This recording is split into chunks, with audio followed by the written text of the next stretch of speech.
A Day at Dakshineswar. Saturday, April 5, 1884. It was about 8 o'clock in the morning when M. arrived at the temple garden and found Sri Ramakrishna seated on the small couch in his room. A few devotees were sitting on the floor. The master was talking to them. Prankrishna Mukherjee was there. Prankrishna belonged to an aristocratic family and lived in the northern part of Calcutta. He held a high post in an English business firm. He was very much devoted to Sri Ramakrishna and, though a householder, derived great pleasure from the study of Vedanta philosophy. He was a frequent visitor at the temple garden. Once he invited the master to his house in Calcutta and held a religious festival. Every day, early in the morning, he bathed in the holy water of the Ganges. Whenever it was convenient, he would come to Dakshineswar in a hired country boat. That morning he had hired a boat and invited M. to accompany him to Dakshineswar. The boat had hardly left shore when the river became choppy. M. had become frightened and begged Prankrishna to put him back on land. In spite of assurances, M. had kept saying, "You must put me ashore. I shall walk to Dakshineswar." And so M. came on foot and found Sri Ramakrishna talking to Prankrishna and the others. How the Lord himself is deluded by his own Maya master. To Prankrishna, but there is a greater manifestation of God in man. You may ask, how is it possible for God to be incarnated as a man who suffers from hunger, thirst, and the other traits of an embodied being, and perhaps also from disease and grief? The reply is, even Brahman weeps, entrapped in the snare of the 5 elements. Don't you know how Rama had to weep, stricken with grief for Sita? Further, it is said that the Lord incarnated himself as a sow in order to kill the demon Hiranyaksha. Hiranyaksha was eventually killed, but God would not go back to his abode in heaven. He enjoyed his sow's life. He had given birth to several young ones and was rather happy with them. The gods said among themselves, "What does this mean? The Lord doesn't care to return to heaven." They all went to Shiva and laid the matter before him. Shiva came down and urged the Lord to leave the sow body and return to heaven. But the sow only suckled her young ones. Laughter. Then Shiva destroyed the sow body with his trident. And the Lord came out laughing aloud and went back to his own abode. Quote, the anahata sound Prankrishna. To the master, "Sir, what is the anahata sound?" Master, it is a spontaneous sound constantly going on by itself. It is the sound of the pranava, Om. It originates in the Supreme Brahman and is heard by yogis. People immersed in worldliness do not hear it. A yogi alone knows that this sound originates both from his navel and from the Supreme Brahman. Resting on the ocean of milk. Quote, reincarnation Prankrishna. Sir, what is the nature of the life after death? Master, Kashab Sen also asked that question. As long as a man remains ignorant, that is to say, as long as he has not realized God, so long will he be born. But after attaining knowledge he will not have to come back to this earth or to any other plane of existence. The potter puts his pots in the sun to dry. Haven't you noticed that among them there are both baked and unbaked ones? When a cow happens to walk over them, some of the pots get broken to pieces. The broken pots that are already baked, the potter throws away, since they are of no more use to him. But the soft ones, though broken, he gathers up. He makes them into a lump and out of this forms new pots. In the same way, so long as a man has not realized God, he will have to come back to the potter's hand. That is, he will have to be born again and again. What is the use of sowing a boiled paddy grain? It will never bring forth a shoot. Likewise, if a man is boiled in the fire of knowledge, he will not be used for new creation. He is liberated. The ego of devotion, according to the Puranas. The Bhakta and the Bhagavan are two separate entities. I am one and you are another. The body is a plate, as it were, containing the water of mind, intelligence, and ego. Brahman is like the sun. It is reflected in the water. Therefore the devotee sees the divine form. The ego of knowledge, according to the Vedanta, Brahman alone is real and all else is Maya, dreamlike and unsubstantial. The ego, like a stick, lies across the ocean of Satchidananda. 2m. Listen to what I am saying. When this ego is taken away, there remains only one undivided ocean of Satchidananda. But as long as the stick of ego remains, there is an appearance of two. Here is one part of the water and there another part. Attaining the knowledge of Brahman one is established in samadhi. Then the ego is effaced. But Sankaracharya retained the ego of knowledge in order to teach men. The signs of a Janani. To Prankrishna. But there are signs that distinguish the man of knowledge. Some people think they have knowledge.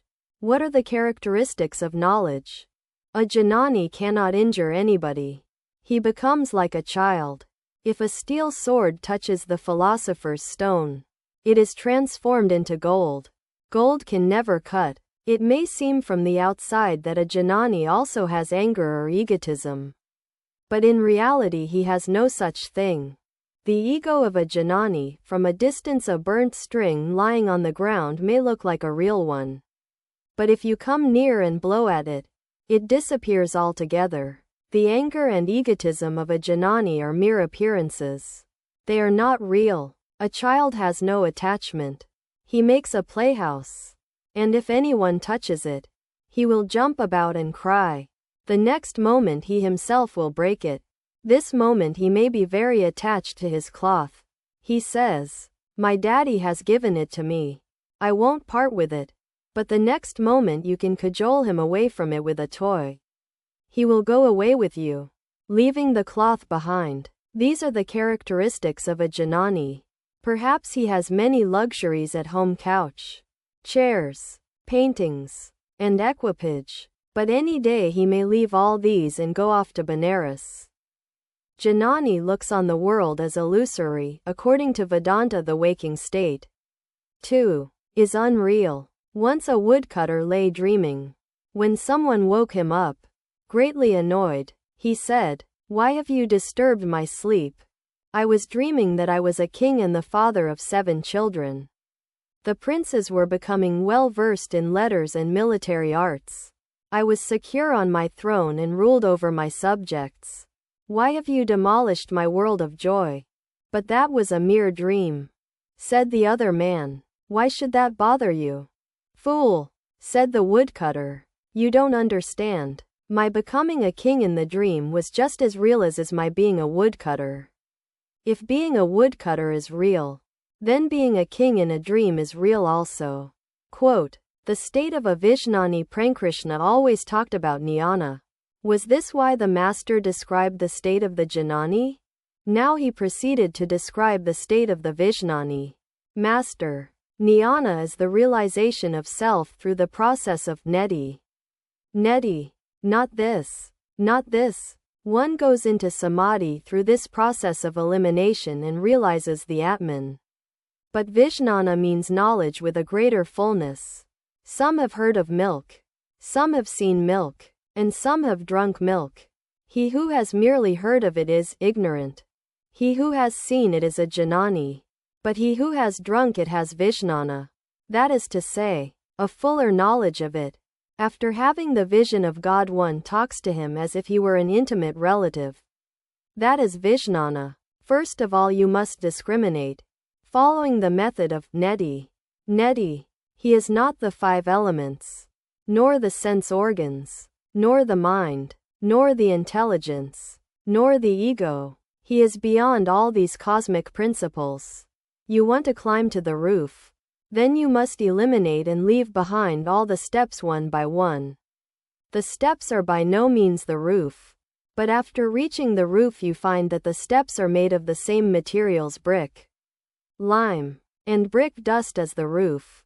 It is the Supreme Brahman that has become the universe and its living beings and the 24 Cosmic principles. That which is Atman has become the five elements. You may ask why the earth is so hard. If it has come out of Atman, all is possible through the will of God. Don't you see that bone and flesh are made from blood and semen? How hard sea foam becomes. After attaining Vijnana, one can live in the world as well. Then one clearly realizes that God Himself has become the universe and all living beings. That He is not outside the world.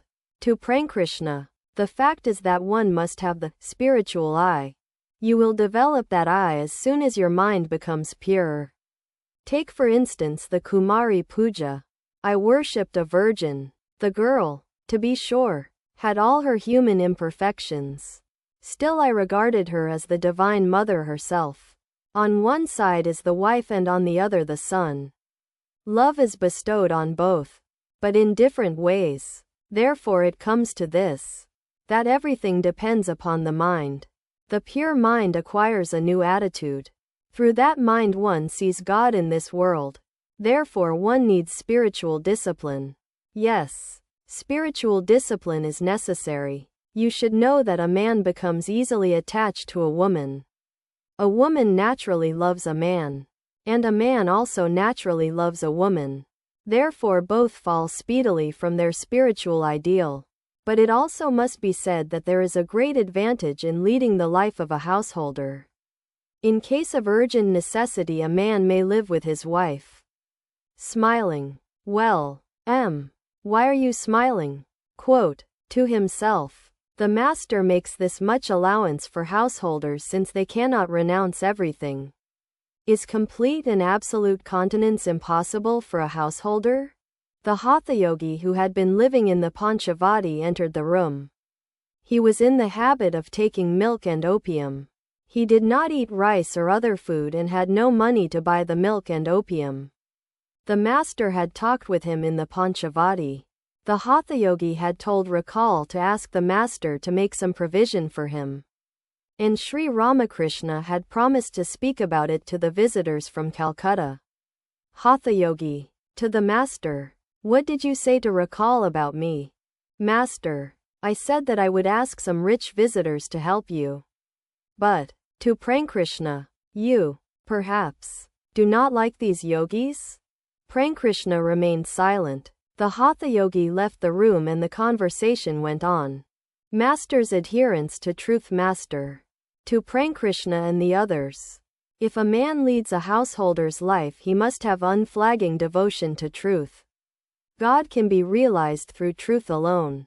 Formerly I was very particular about telling the truth. Though now my zeal has abated a little.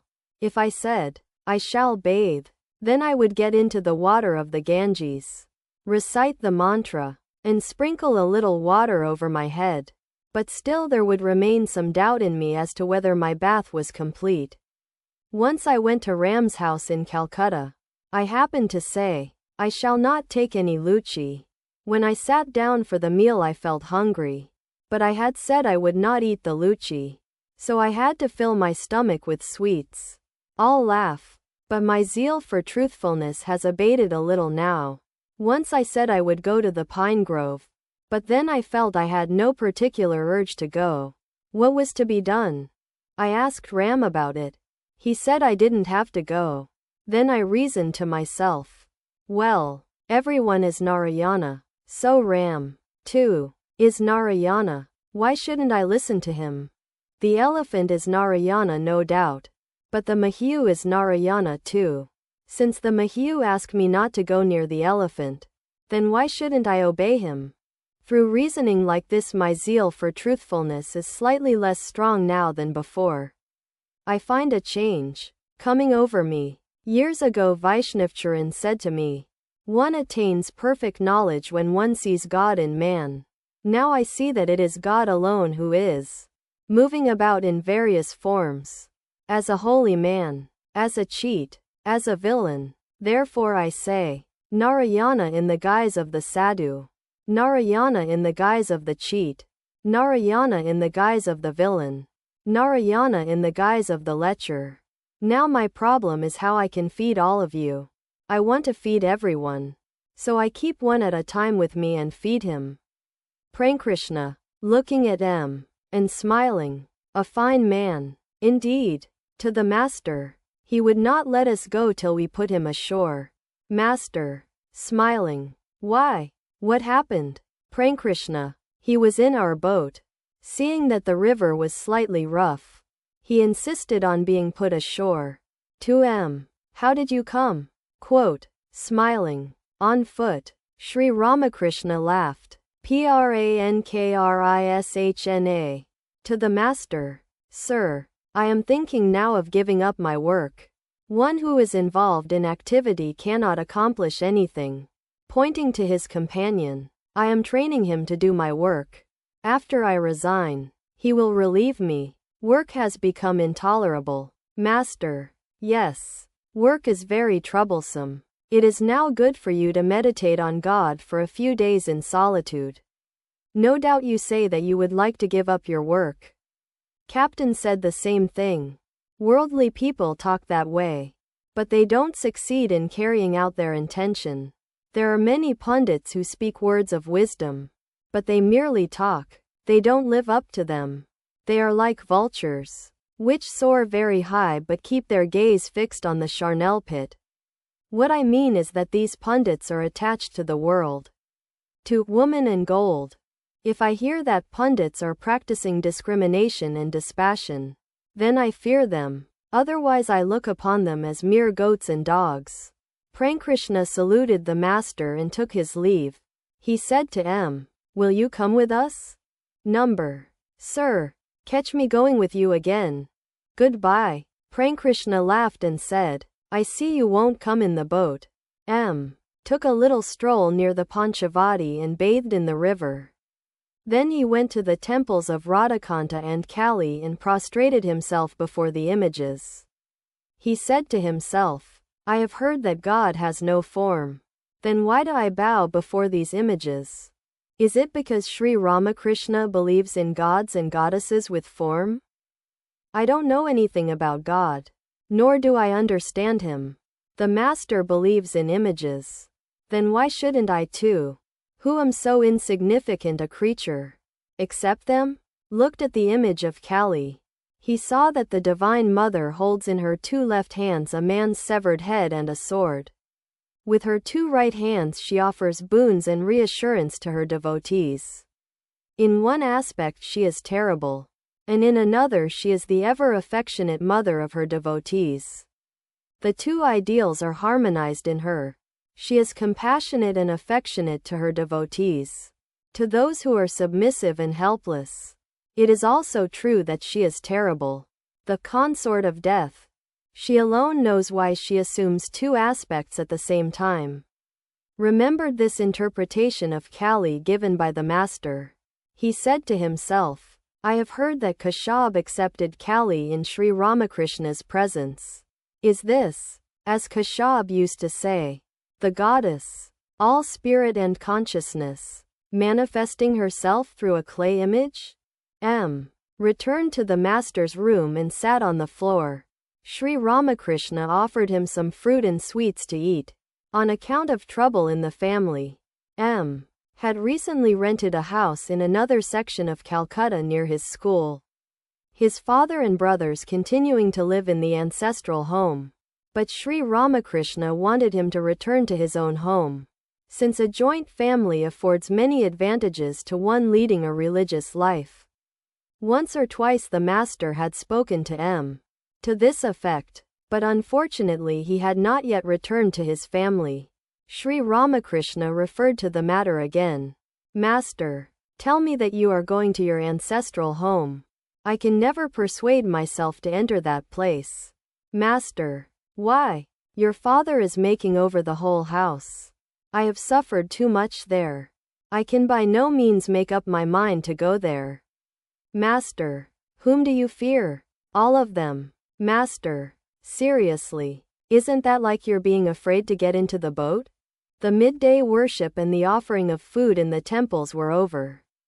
The bells, gongs, and cymbals of the arati were being played, and the temple garden was filled with joyful activity. Beggars, sadhus, and guests hurried to the guest house for the noonday meal, carrying leaf or metal plates in their hands. M. also took some of the prasad from the Kali temple. Sri Ramakrishna had been resting a while after his meal when several devotees, including Ram and Gurindra, arrived. They sat down after saluting the master. The conversation turned to the new dispensation church of Keshab Chandra Sen. Ram. To the master. Sir, I don't think the Navavedan has done people any good. If Keshab Babu himself was a genuine man, why are his disciples left in such a plight? I don't think there is anything at all in the new dispensation. It is like rattling some potsherds in a room and then locking it up. People may take it to be the jingling of coins, but inside there is nothing but potsherds. Outsiders don't know what is inside. Master, there must be some substance in it. Otherwise, why should so many people respect Keshab? Why isn't Shivanath honored as much as Keshab? Such a thing cannot happen without the will of God. A teacher must renounce the world, but a man cannot act as an acharya without renouncing the world. People won't respect him. They will say, oh, he is a worldly man. He secretly enjoys woman and gold himself, but tells us that God alone is real in the world. Unsubstantial. Like a dream. Unless a man renounces everything, his teachings cannot be accepted by all. Some worldly people may follow him. Keshab led the life of a householder. Hence his mind was directed to the world also. He had to safeguard his family interests. That is why he left his affairs in such good order, though he delivered so many religious lectures. What an aristocratic man he married his daughter to. Inside Keshab's inner apartments I saw many big bedsteads. All these things gradually come to one who leads a householder's life. The world is indeed a place for enjoyment. Ram. Keshab Sen inherited those bedsteads when his ancestral property was divided, and for Keshab to take part in the division of property. Whatever you may say, sir, Vijay Babu told me that Keshab had said to him, I am a partial manifestation of Christ and Gauranga. I suggest that you declare yourself as Advaita. Do you know what else he said? He said that you too were a follower of the new dispensation. Quote, all laugh. Master. Laughing. Who knows? But as for myself, I don't even know what the term new dispensation means. Quote, laughter. Ram. Keshab's disciples say that he was the first to harmonize jnana and bhakti. Quote, synthesis of jnana and bhakti. Master. In surprise. How is that? What then of the Adhyatma Ramayana? It is written there that, while praying to Rama, Narada said, O Rama, thou art the supreme Brahman described in the Vedas. Thou dwellest with us as a man. Thou appearest as a man. In reality thou art not a man. Thou art that supreme Brahman. Rama said, Narada, I am very much pleased with you. Accept a boon from me. Narada replied, what boon shall I ask of thee? Grant me pure love for thy lotus feet, and may I never be deluded by thy world-bewitching Maya. The Adhyatma Ramayana is full of such statements regarding jnana and bhakti. The conversation turned to Amrita, a disciple of Keshab. Ram. Amrita Babu seems to be in very bad shape. Master. Yes. He looked very ill when I saw him the other day. Ram. Sir, let me tell you about the lectures of the new dispensation. While the drum is being played, the members cry out, Victory unto Keshab. You say that dal grows only in a stagnant pool. So Amrita said one day in the course of his sermon. The holy man has no doubt said that dal grows in a stagnant pool. But, brothers, we want dal. We want a sect, really and truly. I tell you that we want a sect, master. What nonsense. Shame on him. What kind of sermon is that? The conversation drifted to the desire of some people for praise. Master. They took me to Keshab's house to see a performance of the Nimai Sanyas. I heard, that day, Someone speaking of Kashyap and Pratap as Chaitanya and Nityananda. Prasanna asked me, "Who are you then?" Kashyap looked at me to see what I would say. I said to him, "I am the servant of your servant. The dust of your feet." Kashyap said with a smile, "You can't catch him, Ram." Sometimes Kashyap used to say you were John the Baptist, a devotee. But Kashyap also said you were the Chaitanya of the 19th century. Said in English, "Master, what does that mean?" Devotee. That Chaitanya has been incarnated again in the present century of the Christian era. And that you are he. Master. Absent-mindedly. What of it? Can you tell me now how my arm can be cured? This arm is worrying me so much. They talked about Trailokya's music. Trailokya sang devotional songs in Kashyap's Brahmo Samaj. Master. Ah, how nice his songs are. Ram. Do you think they are genuine? Master. Yes, they are. Otherwise, why should I be so drawn to them? Ram. He has composed his songs by borrowing your ideas. While conducting the worship, Kashyap Sen described your feelings and realizations. And Trailokya Babu composed songs accordingly. Take this song, for instance. There is an overflow of joy in the marketplace of love. See how the Lord sports with his own in the ecstasy of bliss. He saw you enjoying divine bliss in the company of devotees and wrote songs like this. Master. With a smile. Stop. Don't torment me anymore. Why should I be involved in all this? Quote. All laugh. Girindra. The Brahmos say that the Paramahamsa Deva has no faculty for organization. Said in English. Master. What does that mean? That you don't know how to lead a sect. That your intellect is rather dull. They say things like that. Quote. All laugh. Master. To Ram. Now tell me why my arm was hurt. Stand up and deliver a lecture on that. Laughter. The Brahmos insist that God is formless. Suppose they do. It is enough to call on him with sincerity of heart. If the devotee is sincere, then God, who is the inner guide of all, will certainly reveal to the devotee his true nature. Friction between different religious sects, but it is not good to say that what we ourselves think of God is the only truth and what others think is false. That because we think of God as formless, therefore he is formless and cannot have any form. That because we think of God as having form, therefore he has form and cannot be formless. Can a man really fathom God's nature? This kind of friction exists between the Vaishnavas and the Shaktas. The Vaishnava says, my Kesava is the only savior. Whereas the Shakta insists, my Bhagavati is the only savior. Once I took Vaishnavcharan to Mathur Babu. Now, Vaishnavcharan was a very learned Vaishnava and an orthodox devotee of his sect. Mathur, on the other hand, was a devotee of the Divine Mother. They were engaged in a friendly discussion when suddenly Vaishnavcharan said, Kesava is the only savior. No sooner did Mathur hear this than his face became red with anger. And he blurted out, you rascal. Single quote. All laugh. He was a Shakta. Wasn't it natural for him to say that? I gave Vaishnavcharan a nudge. Harmony of religions. I see people who talk about religion constantly quarreling with one another. Hindus, Musalmans, Brahmos, Shaktas, Vaishnavas, Saivas, all quarrel with one another. They haven't the intelligence to understand that he who is called Krishna is also Shiva and the primal Sakti, and that it is he, again, who is called Jesus and Allah. There is only one Rama and he has 1,000 names. Truth is one, only it is called by different names. All people are seeking the same truth. The variance is due to climate, temperament, and name. A lake has many ghats.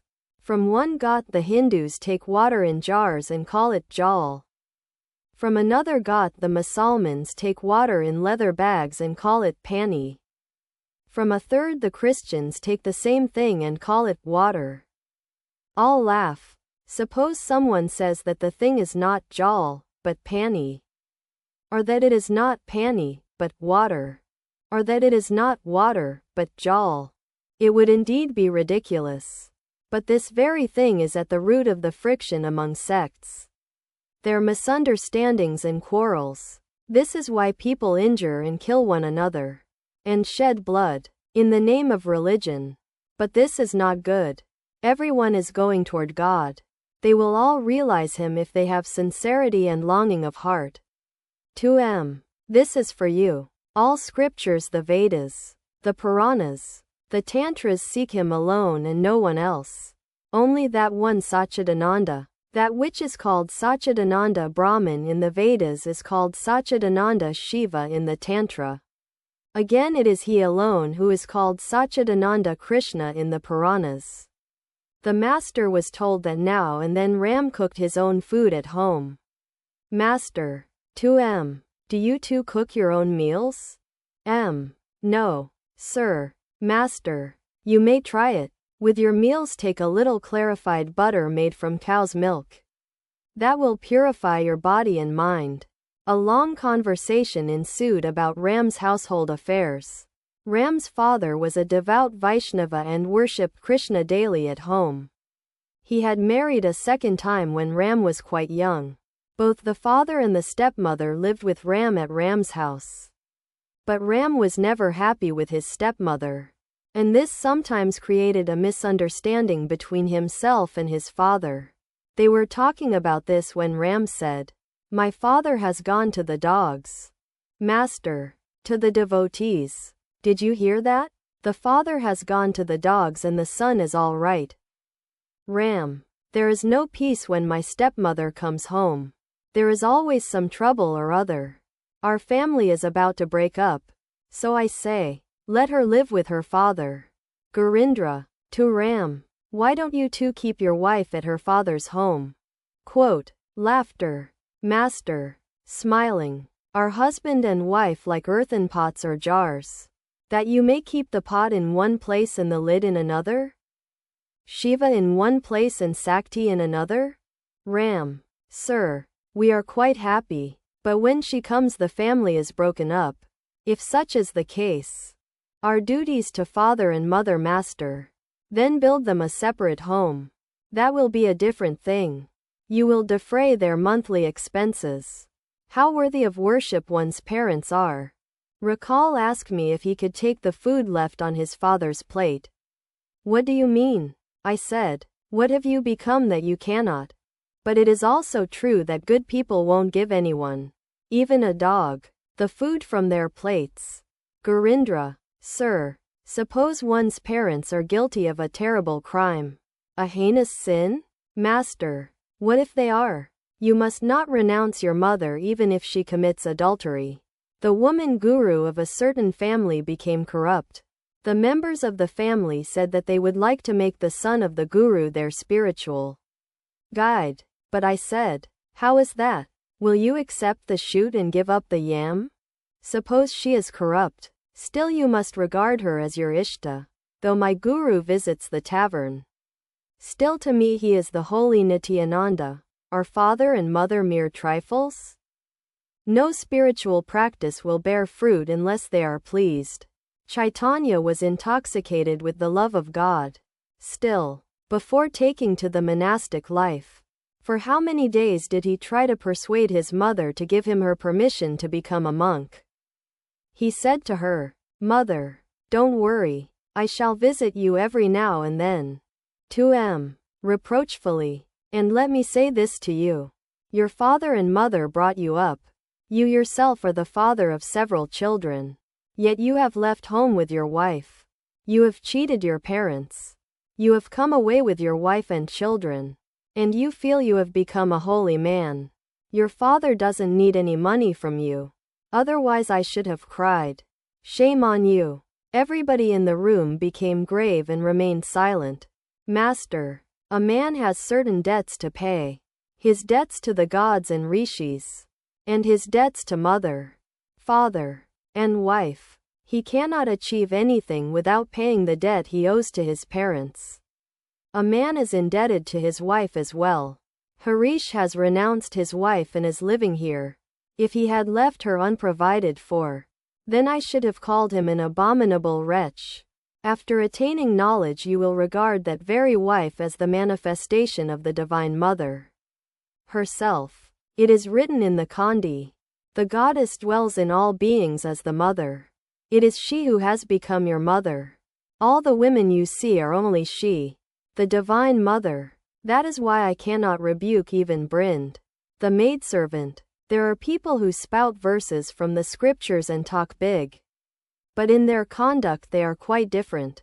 Ramprasana is constantly busy procuring opium and milk for the Hatha-yogi.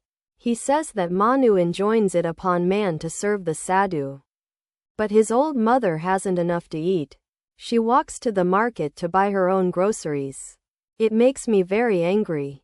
Through divine love man transcends his worldly duties, but here you have to consider another thing. When a man is intoxicated with ecstatic love of God, then who is his father or mother or wife? His love of God is so intense that he becomes mad with it. Then he has no duty to perform. He is free from all debts. What is this divine intoxication? In this state a man forgets the world. He also forgets his own body, which is so dear to all. Chaitanya had this intoxication. He plunged into the ocean not knowing that it was the ocean. He dashed himself again and again on the ground.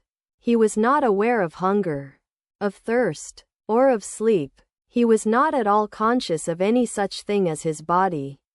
All at once Sri Ramakrishna exclaimed, "Ah, Chaitanya!" and stood up. Master, to the devotees, Chaitanya means undivided consciousness. Vaishnavcharan used to say that Gauranga was like a bubble in the ocean of undivided consciousness. To the elder Gopal, do you intend to go on a pilgrimage now? Gopal, yes, sir, I should like to wander about a little. Ram, to Gopal, he, meaning the master, says that one becomes a Kutachaka after being a Vahudaka.